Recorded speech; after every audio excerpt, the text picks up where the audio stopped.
Hello everyone, thank you for joining me for this time-lapse review of week 4 of the 30 Paintings in 30 Days challenge. This week's paintings had several more difficult ones, but one in particular just demanded so much time that I ended up taking 2 days to complete it. While I was disappointed to miss a day, I also just did not want to compromise in any way on any of the paintings. So I pressed ahead with the hope that I might be able to catch up and actually do 2 paintings in 1 day.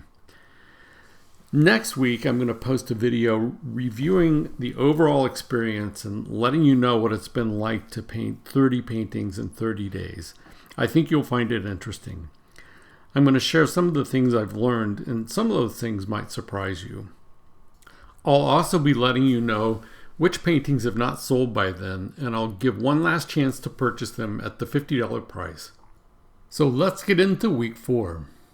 So day 1 is a snowscape, and the inspiration from this came from the many places that I've lived and many times I've been out in the woods or in the mountains where it was snowy, and I just always loved the feel for that. I don't like the cold anymore, but the feel of a snow scene like this is always interesting. I loved hiking through snowy woods, and part of the challenge with this was to try to get the sky so it was not distinct at all, and then get the trees in the background real foggy so it looked so far away, and get the feel that you're actually looking down a path almost, even though it's not a distinct path with all the snow in it. So then day 2, this is the painting that actually ended up taking 2 days. This is of a hawk, and I love the lighting on this hawk. I actually got this from a Facebook page with the artist reference photo. But anyway, so working on this, the first probably took me an hour to hour and a half to hour and 45 minutes just mixing colors to try to get all the colors correct. There's so many colors in this hawk. It's amazing. And painting the details down to individual feathers in some cases, it really took a tremendous amount of time. The first day took me 10 and a half hours of painting. That's not counting prep time or other things. That was just painting. And I kept going, but then I got to the point where I was starting to make mistakes, so I knew I needed to quit. And it's a good thing I did, because I didn't realize I still had another 6 hours of painting to do. And you'll see where I picked up was about right here on day 2. And you can see I got probably halfway done with it on day 1. In day 2, though, I had a little more of a pattern down, so I was able to go a little more quickly. I'm sorry, I ended up actually forgetting to turn on the video camera for a portion of this. As you'll see, I kind of jump ahead, and there's a bunch done right there.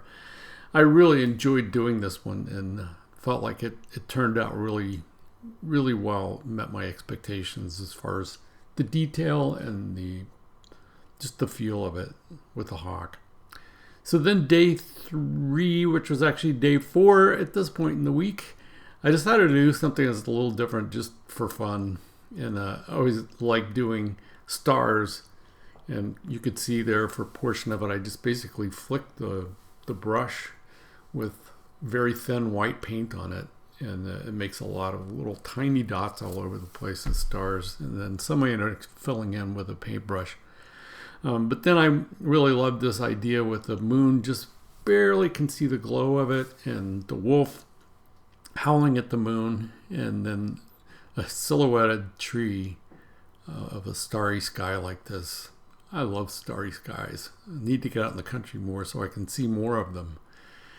And then day 5 was another sunset in the desert. I know I've done a number of those, but I really love the colors in this one, and the cactus, and we have some areas like that in Texas that are cactus with some mountains and looking off in the distance, and some of the sunsets are just so spectacular. So I really enjoyed this one.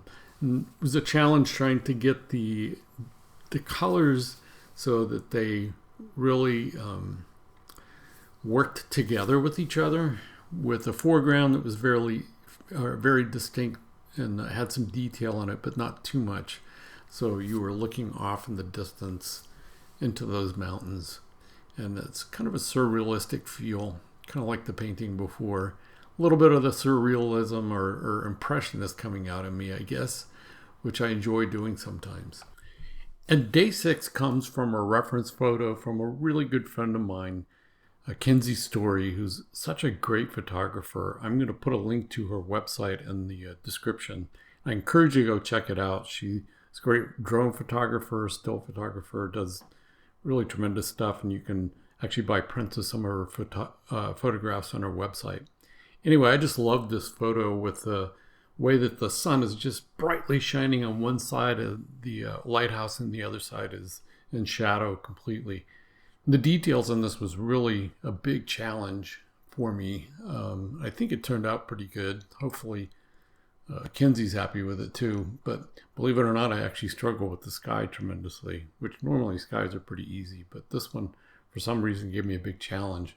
I love the American flag up in the very top if you look closely. Then on day 7, I had done some oranges a couple of weeks ago, and I enjoyed doing that. I like the lighting in the cut portion, the slice of the orange, where the light just shining through. It looks almost iridescent with fruit like this. So I thought I would give a try to some lemons, and again with some unusual kind of lighting, almost like they're floating on this blue space that really has no distinct horizon, so they're kind of just floating on this blue space. I like that.